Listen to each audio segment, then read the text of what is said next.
The first time she asked that question, it felt like the past came alive again and grabbed me by the collar.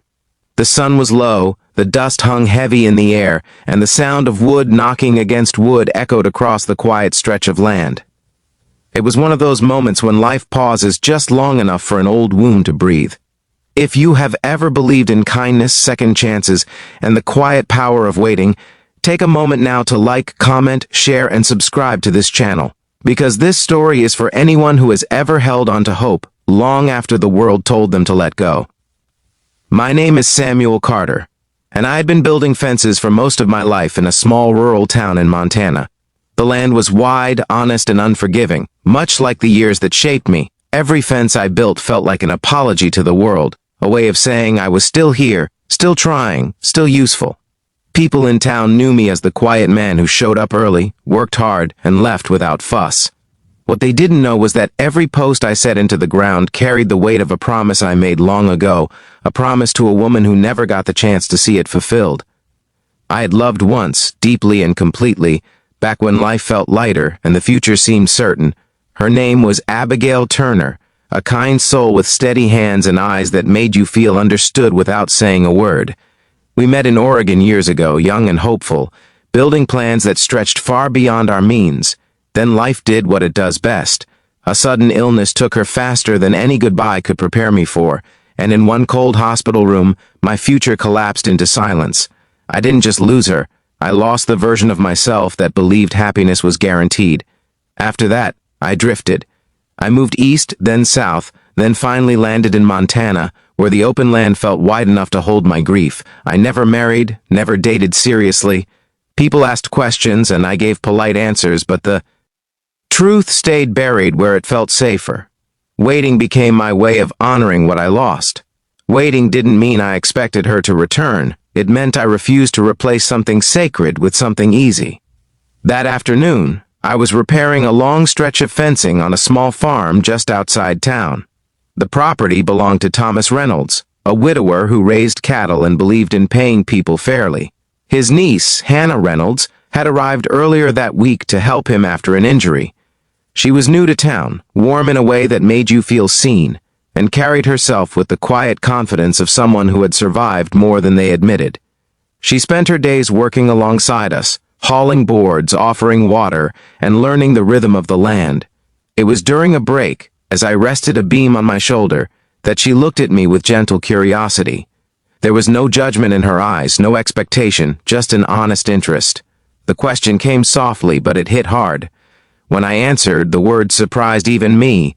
I told her I was still waiting for her. I didn't explain. I didn't need to. Something in the air understood. From that moment on, something shifted.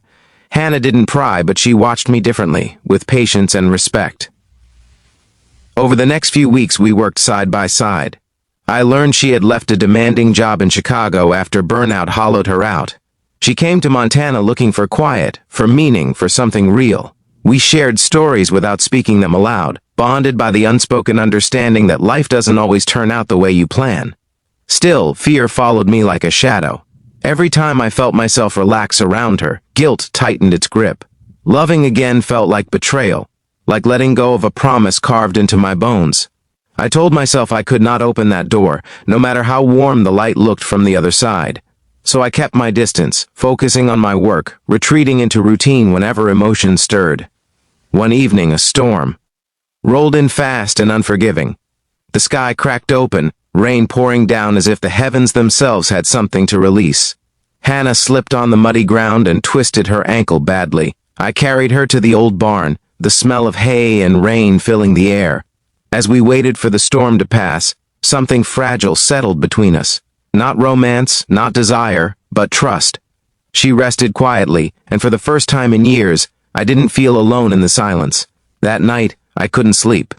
Memories of Abigail surfaced, not as pain this time, but as warmth. I realized something that shook me to my core.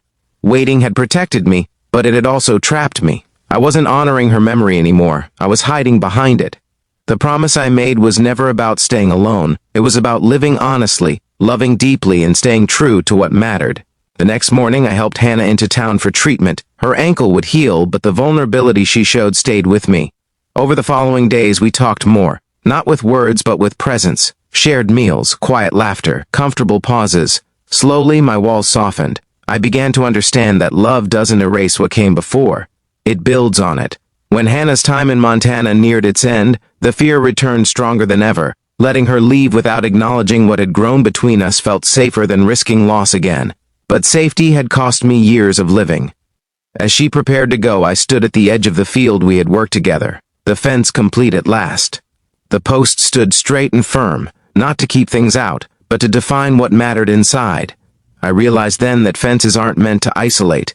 They're meant to protect what you choose to grow. I chose, finally, to grow something new. Near the end of this story, if it is already touching your heart, please take a moment to like, comment, share, and subscribe. Your support helps keep stories like this alive, stories about healing, patience, and hope. Hannah didn't stay in Montana forever, but she didn't disappear either. We stayed connected, slowly, carefully, honestly. There was no rush, no pressure, just two people learning how to walk forward without erasing where they came from. Months later, she returned, not as a visitor, but as someone choosing to build a life rooted in meaning. Before this story ends, I have a special request. Please comment one word that describes how this story made you feel. Your words matter more than you know. Today, when I look across the land, I see more than fences. I see chapters closed with grace and new ones opening with courage. I am no longer waiting in sorrow. I am living in gratitude. And if you are waiting for something too, may you remember this. Waiting does not mean standing still. Sometimes it means preparing your heart for the moment when love returns, not as a memory, but as a gift.